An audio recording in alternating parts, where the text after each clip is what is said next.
let's kind of open it up a little further. Does critical race theory, Jay, I'm going to ask you about this. Does all critical race theory say that all white people are racist? Which is amazing that they would even say that, because to your point, we're putting people in groups and then putting a label on them, which is what happened to black people.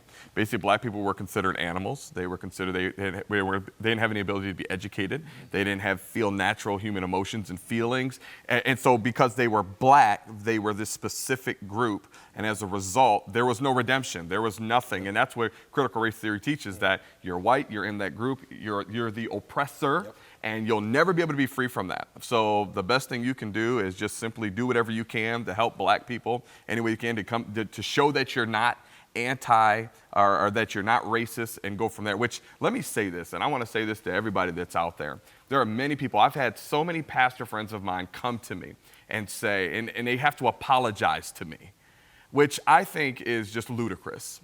You do not need to apologize to me about what happened in the 1800s. You're forgiven, even if you did do it. And those people back then, we need to let people off the hook for what they have done. You know, and the reality is, I've had so many people come up to me and they'll say, oh, I'm so sorry.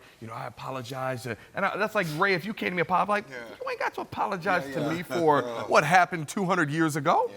I was like, but I'm going to leave it alone, because I'm going to get on a soapbox and other people need to talk. So, but yes. I wanted, because Vodi Bakum said something, and he was actually quoting the line from a movie.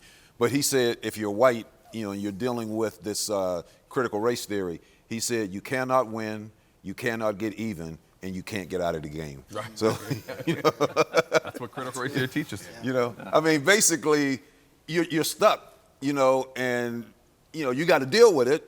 But yet and still, you're always going to be the blame. And I know that's one thing about the gospel. Amen. Like when you present the gospel and people get saved and their life is changed.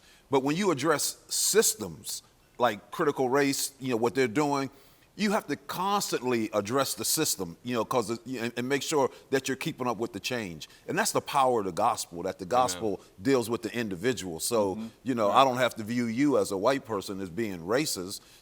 I think that there are racist white people. Now, I don't want to, I just don't want to sweep that under the rug. We're not saying that racism does not exist. Right. Certainly, there's racism that exists, and there's problems that have to be dealt with. It's just how we're approaching that.